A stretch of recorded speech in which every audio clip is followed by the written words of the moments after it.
I'll never forget the look on his face when I told him. He stood there, frozen, as if he had just learned the hardest truth about his family.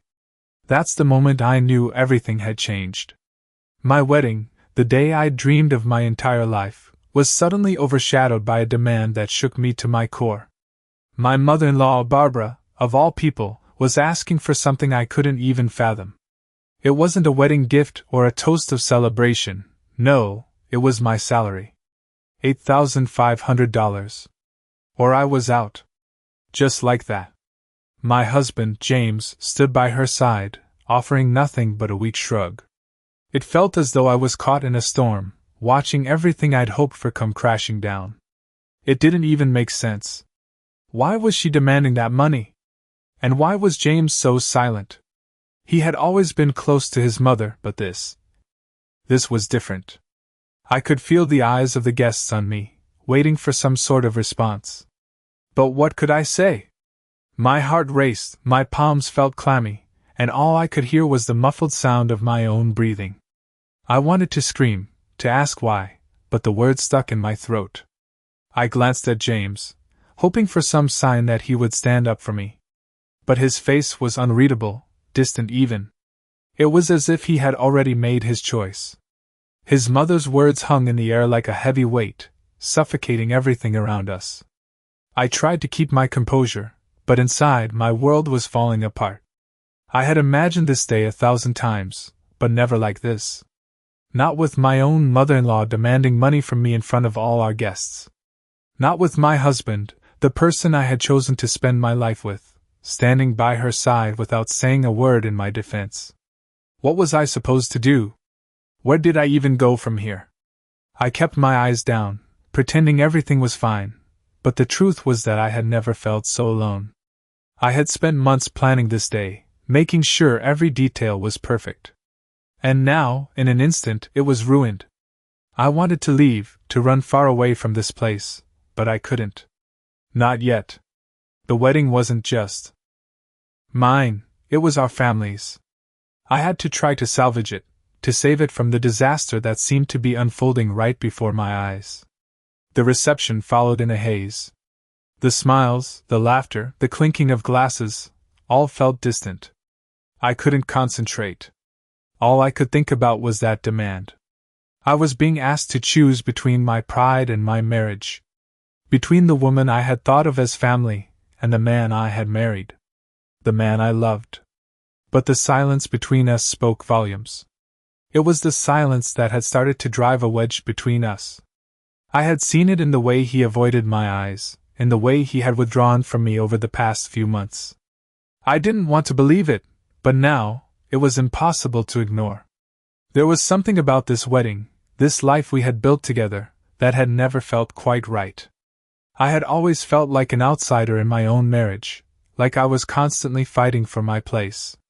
But this was something else entirely. I could feel the hurt creeping in, gnawing at my insides. I didn't know if I could live in a marriage where I wasn't even allowed to have a voice. The night dragged on. I sat at the table, pretending to smile, pretending everything was okay. But inside, my heart was heavy, and my thoughts were racing. What would I do? Would I stay in this marriage, or was this the breaking point? The wedding cake, the music, the dancing, they were all just background noise to the storm that was brewing in my mind. I glanced around the room at the people we had invited to share in our special day. They were all enjoying themselves, oblivious to the battle that was raging inside me. How could I explain this to them? How could I explain that the most important day of my life had been overshadowed by a demand for money? The reception ended, and as the guests left, I found myself standing alone with James. The silence between us felt unbearable now. I couldn't take it anymore. I needed answers. I turned to him, my voice shaky but determined. James, why didn't you say anything? Why did you let her do this? He looked at me, his face a mixture of guilt and something else I couldn't quite place. I didn't know what to say, he mumbled, his voice barely above a whisper. It was the most pathetic thing I had ever heard. You didn't know what to say? I repeated, my voice rising now. This is our life. This is our marriage, and you couldn't even stand up for me? The tears were threatening to spill, but I held them back. I wouldn't cry in front of him. Not anymore. She's my mother, Jess, he said softly, almost apologetically. She's always been there for me. I didn't want to make things worse. The word stung. Make things worse? I laughed bitterly. You've already made things worse by letting her walk all over me. By letting her ruin our wedding day. Do you even care about me? The question hung in the air, unanswered. James didn't respond. Instead, he turned away, walking towards the door. And in that moment I knew that the man I had married wasn't the man I thought he was. The wedding wasn't even the worst part of the day. The worst part was realizing that I was completely alone. The drive back to our house was a blur. The sun had already dipped below the horizon, and the streets, usually filled with life, now felt eerily quiet. James was driving, his hands gripping the steering wheel so tightly his knuckles were white. The tension between us was palpable, heavy in the air.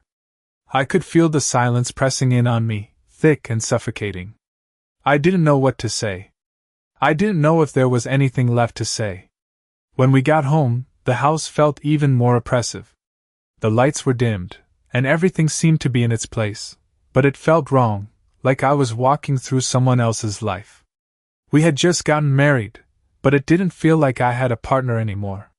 It felt like I was just a guest in my own life. I need to talk to you, I said quietly, standing in the entryway, watching him take off his coat. He didn't turn to look at me. I don't think there's much left to say, Jess, he muttered. His voice was low, defeated. I don't even know what to think anymore, I replied, my voice trembling. I wasn't sure if it was from the anger or the hurt. Maybe both. How could you let her do that to me? At our wedding, of all places? The question hung in the air, and he finally turned to face me. His eyes were filled with a mixture of guilt and something else, something I couldn't quite place. I didn't know what to do, he said, his voice barely audible. She's my mother, Jess. She's always been there for me. I felt my chest tighten. I had heard him say that before, so many times. But hearing it now, in the middle of this, it felt different. It felt like an excuse. And I'm just supposed to sit back and let her walk all over me? I asked, the words escaping before I could stop them. I didn't ask for this. I didn't ask for her to treat me like that, and I sure didn't ask for you to stand by her side while she humiliated me in front of everyone. The silence between us was deafening.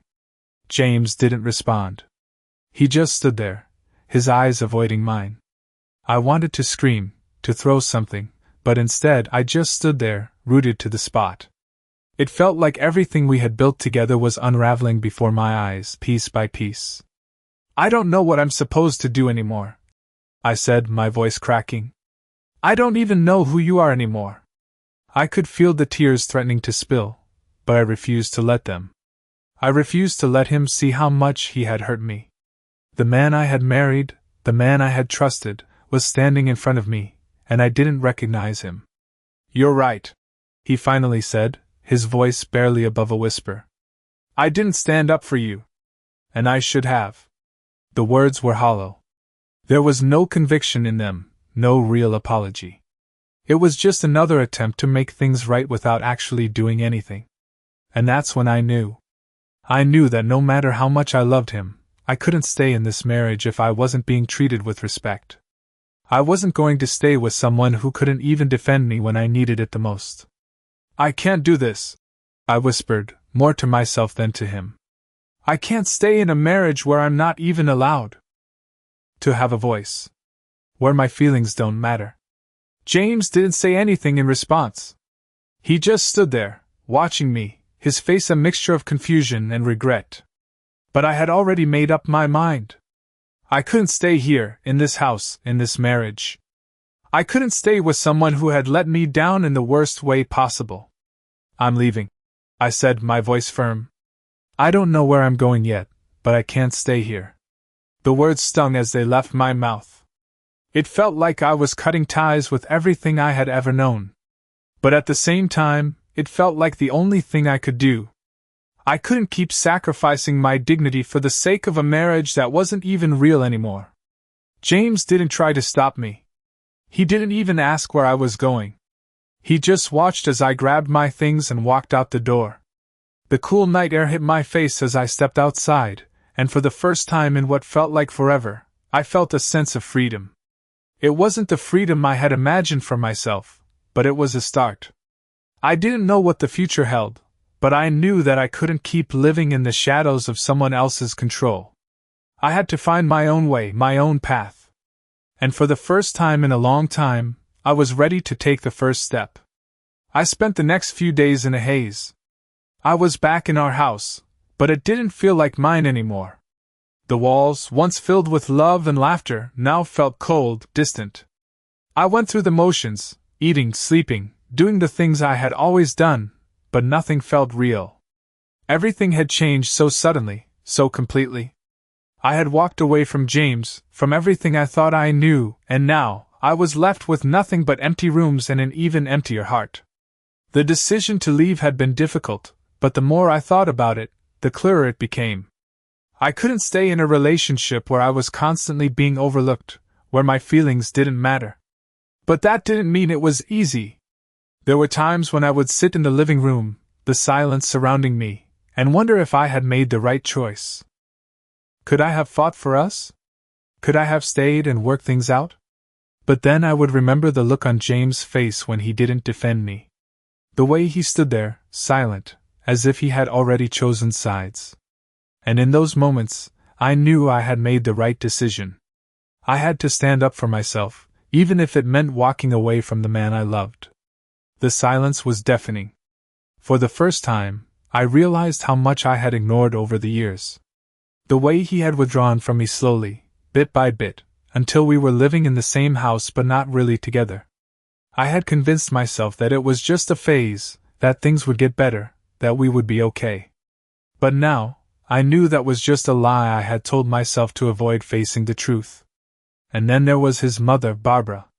She had always been a presence in our lives, but never in the way I had imagined. I had thought she was just a concerned mother, a woman who wanted the best for her son. But now, I saw her for what she truly was. A manipulator. A woman who controlled everything and everyone around her, including me. And James, he had allowed it. No, more than that, he had encouraged it. I couldn't help but wonder if he even cared about me anymore. If he ever really had. I tried to call him a few times, but he never answered. Each time I left a message, I felt like I was speaking to a stranger. There was no warmth, no love in his voice when he called back. It was just empty. He would say things like, "I'm sorry you feel that way," or, "I don't know what to do." But those words didn't mean anything to me anymore. I wanted action. I wanted him to show me that he cared, that he was willing to fight for me. But all I got was silence. Days passed, and I started to adjust to the new routine. I went out with friends, spent time alone, and tried to find peace in the quiet moments. It wasn't easy, but I was starting to rebuild. Slowly, I was learning to be strong on my own. But there were moments, late at night, when I would lie in bed and wonder if I would ever feel whole again. Would I ever trust anyone the way I had trusted James? Would I ever believe in love again? The pain was still there, lingering in the background. But it wasn't as sharp as it had been. And that was something. One afternoon, a few days after I had left, I decided to take a walk. It was a beautiful day, the sun was shining, and the world seemed to be moving on, even though I felt stuck. As I walked down the street, I saw a couple walking hand in hand, laughing together. They seemed so happy, so in love, and for a moment, I felt a pang of longing. But then something inside me shifted. I realized that I wasn't missing James. I wasn't missing what we had. What I was missing was the idea of love. The idea of being cared for, of having someone to lean on. I had been so focused on what I had lost that I hadn't even seen what I was gaining, my freedom, my independence. And in that moment, I knew I was going to be okay. I didn't need anyone else to complete me. I was enough, just as I was. When I got back to the house, I sat down and made a decision. I wasn't going to wait for James to come back. I wasn't going to wait for him to apologize or fix things. I was going to move forward with my life, on my own terms. And whatever happened, I knew I would be strong enough to handle it. It had been a week since I left, and the house still felt like a stranger's home. Each day was a mix of quiet reflection and the constant hum of anxiety, like I was waiting for something to happen, but not knowing what. I had been through every possible emotion, from rage to heartbreak, but now it was mostly just numbness. I couldn't even remember the last time I laughed, truly laughed. It felt like everything was on hold, like my life had become a paused video, just waiting for me to press play again. I had tried to keep myself busy. I had gone to the gym, met up with friends for coffee, even picked up a few new hobbies to distract myself. But at the end of the day, it always came back to the same thing, my marriage, or what was left of it. I had told myself that walking away was the right thing to do, but now, as the days dragged on, I wasn't so sure. Every text I received from James was another reminder of what I had left behind. He didn't seem to get it. He would send me messages like, "Can we talk?"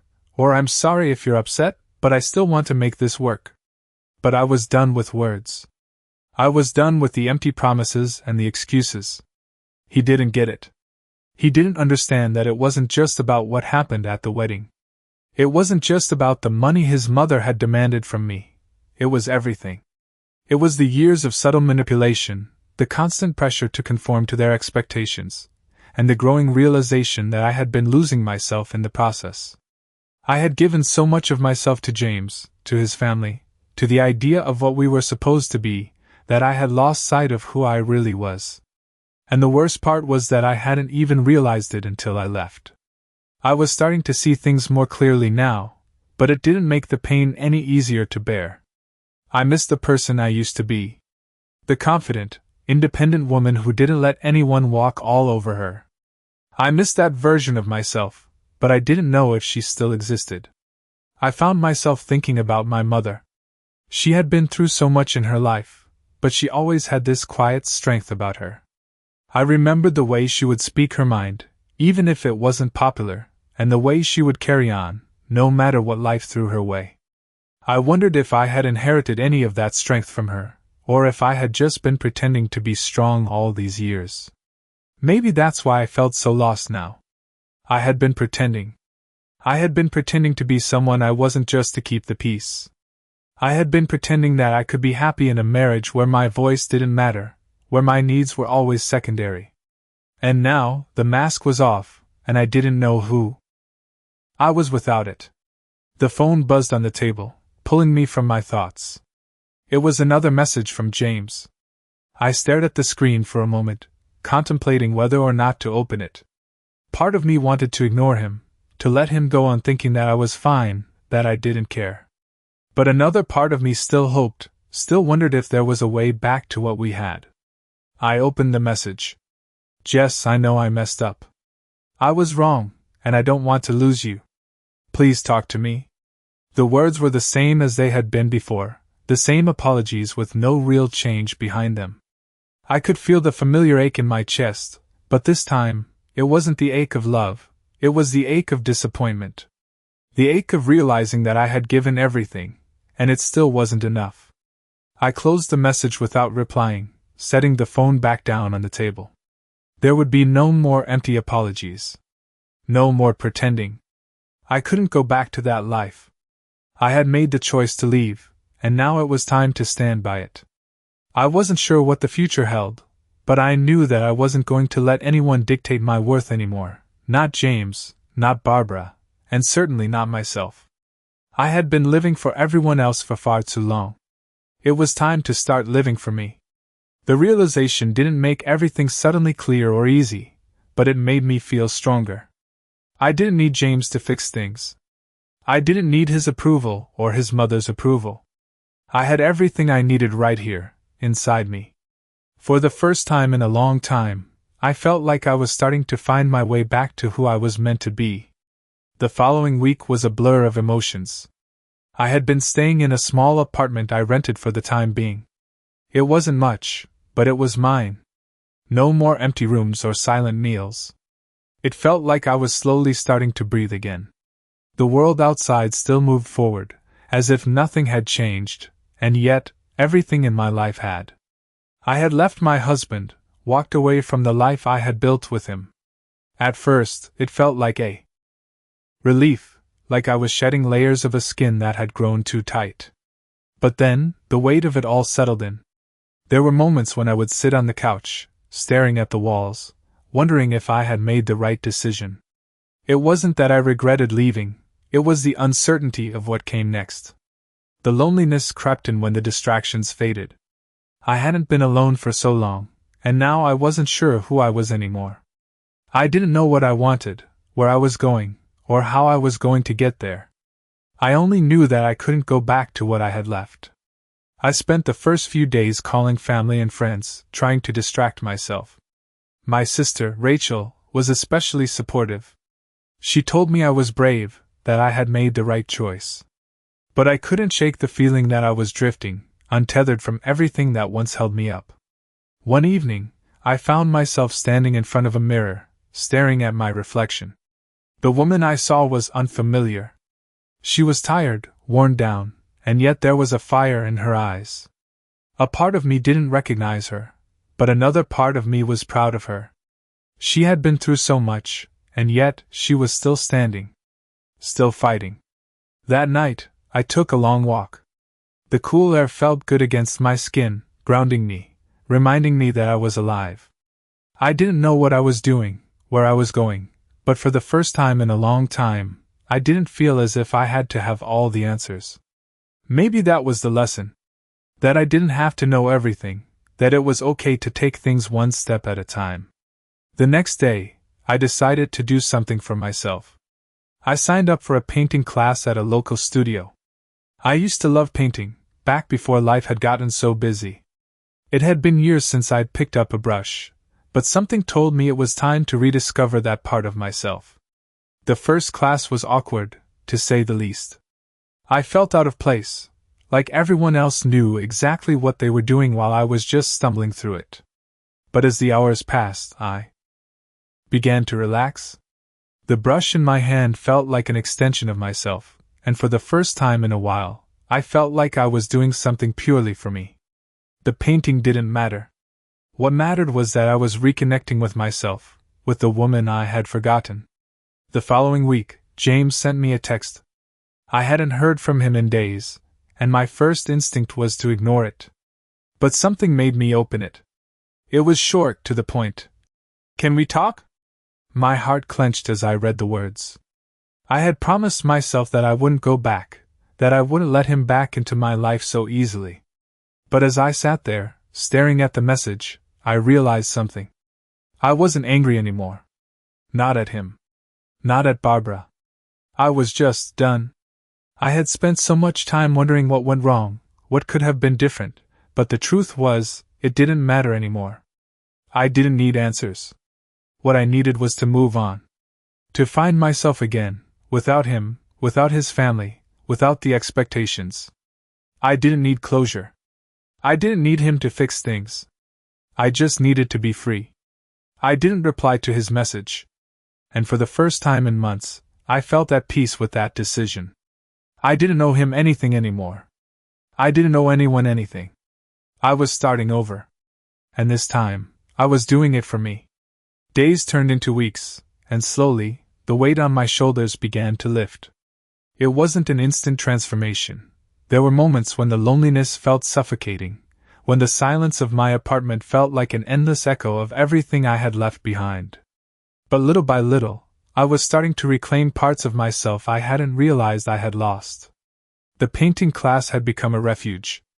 I looked forward to every Tuesday evening, the quiet hum of the studio, the soothing motions of the brush on canvas. It was like finding a small piece of peace in a world that had been so full of chaos and disappointment. I still thought about James from time to time. It was impossible not to. We had shared so much, built so many memories together. But with each passing day, those memories were starting to feel like someone else's life. They no longer defined me. One evening, after a particularly long day at work, I sat down on the couch, exhausted. I picked up my phone and scrolled through my messages, and there it was again, another text from James. This time, it was different. "I miss you," it read. "I've been thinking about you a lot. Please let's talk." I stared at the words for a long time, my fingers hovering over the screen. My heart skipped a beat. For a moment I considered replying, maybe telling him that I wasn't angry anymore, that I wasn't even sad. But the truth was, I wasn't sure what I wanted from him anymore. I had spent so much time trying to understand why things went wrong, trying to fix something that had never been quite right. But now, I understood something important. I didn't need him to validate my feelings. I didn't need him to explain away the things that had hurt me. What I needed was to keep moving forward, without him. I deleted the message without replying, setting my phone down and closing my eyes for a moment. It felt good, in a way. It felt like taking control, like making a choice that was for me and me alone. It wasn't about getting back at him, or holding on to anger. It was about realizing that I had the power to decide what happened next in my life. And it wasn't going to involve him. The next few days passed by in a blur of work and quiet evenings. I found myself smiling more often, not because everything was perfect, but because I was starting to find joy in the small things again. I met up with friends for dinner, went on a few dates with men I didn't take seriously but enjoyed the company of, and spent my weekends trying out new things I had always wanted to do but never had the time for. There was one Saturday when I decided to drive out of town, to the coast. I needed to get away, to clear my head. I rented a small cabin by the beach, where the sound of the waves crashing against the shore seemed to wash away the last remnants of doubt I had been holding on to. It was on that trip that I had the most important conversation with myself. I realized that I had spent so much of my life trying to live up to other people's expectations. I had tried to be the perfect daughter, the perfect wife, the perfect everything. But in the process, I had lost sight of who I truly was. And I was done with that. When I returned home, I felt different. I felt lighter, freer, as though the weight of the past was no longer hanging over me. I knew that there were still challenges ahead. I knew there would be moments when I would miss James, when the loneliness would creep back in. But for the first time in a long time, I felt confident in the path I was choosing. I wasn't sure what the future would hold, but I was no longer afraid of it. I had faced the hardest thing I had ever done, walking away from the life I had known, and I had come out stronger for it. It wasn't the end of my story, it was just the beginning of something new. And for the first time in years, I was excited to see where it would take me. It had been a few months since I left everything behind, and each day felt like a new chapter in a book I was finally writing for myself. I had learned so much about who I was, what I wanted, and most importantly, what I didn't need. The world around me had shifted in ways I hadn't expected. I had found a rhythm in my life, a quiet confidence that came from knowing I was making decisions based on what was best for me, not anyone else. I was in control. My job had become a stable source of purpose. It wasn't just about the paycheck anymore. It was about the satisfaction of knowing I was capable, of doing something I was proud of. I had gone from feeling lost, drifting through days like a shadow of myself, to finding purpose in the smallest tasks. Work had become a place of clarity. It was a reminder that I was not just defined by my relationship, but by my own abilities, my own accomplishments. But the quiet moments, those were still difficult.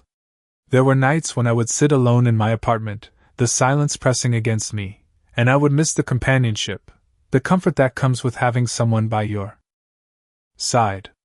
It wasn't about missing James, not really. It was the idea of having someone there, someone to share the little victories and the struggles. But even in those moments, I reminded myself that this was part of the process, that I was still growing. It was okay to miss the idea of a partnership, but it didn't mean I needed to return to something that had made me lose myself. A few weeks after my trip to the coast, I got a call from my best friend, Lily. We hadn't spoken much since I left, and I could hear the hesitation in her voice when she called. She asked if we could meet for coffee, and I agreed, not really sure what to expect. When I saw her, she looked exactly the same, but there was something different in the way she looked at me. She wasn't just concerned anymore, she was proud. "You look good," she said, her eyes scanning me. I smiled, but it was more of a half smile. "Thanks," I replied. "I'm getting there." She nodded, as if she understood exactly what I meant. We talked for hours, about everything and nothing. Lily told me about her life, about the ups and downs, and I shared my own journey. The more we talked, the more I realized how much I had been holding in. I had bottled up so many emotions, thinking that talking about them would mean I wasn't strong enough. But sitting there with her, I realized something important. Strength didn't mean silence. It meant acknowledging the pain, facing it head-on, and moving forward. I was finally ready to do that. Lily was the first person who really understood. She had watched me go through the motions of my life, trying to keep everything together, trying to make everyone happy. And now, as I looked at her, I could tell she was happy for me. She was happy that I was no longer pretending. We talked about James, about the aftermath, and I finally allowed myself to say what I had been avoiding. "I don't think I can go back," I said, my voice steady but unsure. Lily didn't say anything at first.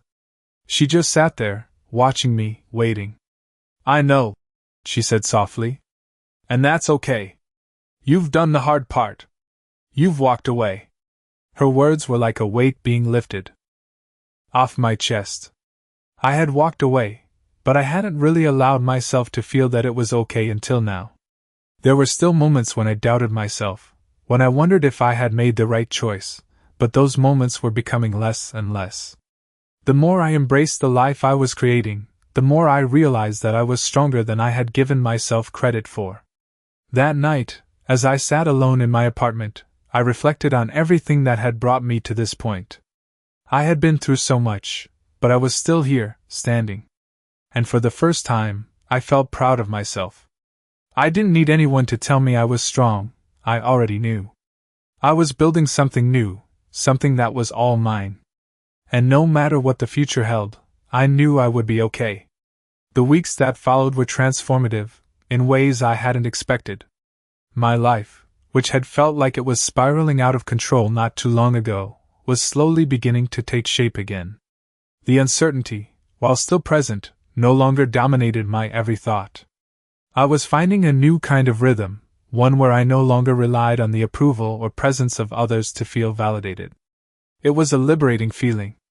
I had started spending more time with the people who truly mattered to me. My friends, who had been a constant source of support through this entire journey, were there for me in ways I never fully appreciated before. I had always been the one who tried to make everyone else happy, but now, I was learning how to let people care for me. It was humbling. One afternoon, I was sitting at my favorite cafe, sipping a warm cup of coffee, when I bumped into an old acquaintance from work, Clara. She was always the kind of person who exuded warmth and positivity, someone you couldn't help but be drawn to. We exchanged pleasantries, and she invited me to join her at her table. As we sat down, we caught up on life, and I found myself telling her more about my journey than I had expected. She listened without judgment, offering a kind word here and there, but mostly just listening. It was the first time I had truly felt heard in a long while. Clara's words stuck with me long after our conversation ended. "You're stronger than you know," she had said, her voice full of conviction. "You don't need anyone else's approval. You've got this." It was something so simple, but it resonated deep within me. I hadn't realized how much I had been seeking validation from others, especially from James. But the truth was, I was enough. I had always been enough. That evening, I decided to do something I hadn't done in a while. I took myself out to dinner. Alone. At first, the thought of dining alone felt a little awkward, but as I sat at the table, savoring the meal, I realized how peaceful it was. There was something incredibly empowering about enjoying your own company. I didn't need anyone to complete me. I could enjoy my own life, my own accomplishments, and my own happiness. That night, as I returned home, I felt a sense of calm that I hadn't felt in months. The world felt lighter. I had let go of so much weight, the expectations, the hurt, the fear. It wasn't easy, and there were still moments when I doubted myself, but they were becoming less frequent. I was starting to embrace the idea that it was okay to be imperfect, to be vulnerable, and to live life on my own terms. The next morning, I woke up with a renewed sense of purpose. I decided to take another step forward.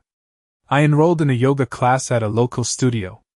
I had always wanted to try it, but I had put it off, telling myself I was too busy. But now, I was making the time. It was a small decision, but it felt significant. It felt like another piece of my life was falling into place. I walked into the studio for the first time that afternoon, feeling a little nervous but excited. The instructor greeted me with a warm smile and guided me through the class, helping me stretch and breathe in ways that felt so foreign but freeing. By the end of the session, I felt a sense of peace that I hadn't felt in so long. I was learning to reconnect with my body, to be present in the moment, to let go of the anxiety that had been holding me back. As the class ended, I walked out of the studio with a quiet confidence, knowing that I was on the right path. I wasn't perfect, and I didn't have all the answers, but for the first time in a long time, I wasn't afraid of what lay ahead. I had learned that life wasn't about waiting for someone else to make things better. It was about taking control, about finding joy in the little things, and about realizing that I had the strength to overcome anything that came my way. It was a crisp autumn afternoon when I finally received the call I had been avoiding. James. His name appeared on the screen, and for a moment, I simply stared at it. My heart beat a little faster, a familiar wave of anxiety washing over me. But this time, it wasn't the overwhelming, gut-wrenching fear I had felt before. It was different now. I was different. I had changed, and so had everything else. I took a deep breath, swiped to answer, and brought the phone to my ear. "Hello?" I said, my voice steady. "Yes." His voice sounded like it always had, familiar yet distant. "I know I don't deserve this, but I need to talk to you. Please." I didn't respond immediately. Part of me wanted to hang up, to let him deal with the consequences of his actions. But there was another part of me, the part that still had some lingering connection to him, that wanted to hear what he had to say. "I've been doing a lot of thinking," he continued. "And I know I messed up. I know I let you down. I should have supported you. I should have stood up for you." His words were familiar, and for a moment I almost felt like we were back in the place we once were, where everything seemed possible, where we could make it work.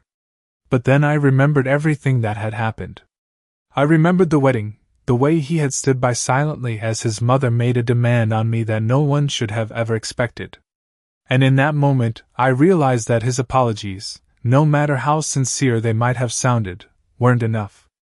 "James," I said, finally breaking the silence, "I appreciate you reaching out, but I can't do this anymore." There was a pause on the other end, and I could almost hear him trying to process my words. "What do you mean?" he asked. "I mean, I can't keep holding on to something that's not working. I can't keep living in a place where I'm not valued, where I'm not heard." My heart was pounding now, but I didn't waver. I had made my decision. I had been running away from it for so long, but now, I was facing it head-on. "I need to move forward, James. I need to find my own path, and it doesn't include you." The words felt heavy in my chest, but they were also freeing. For the first time in a long time, I felt like I was speaking my truth. "I've done the hard part," I continued, my voice softer now. "I've walked away from something that wasn't right, something that wasn't healthy for me. I've learned to live for myself, to take care of my own happiness, and I can't go back to that. Not for you, not for anyone."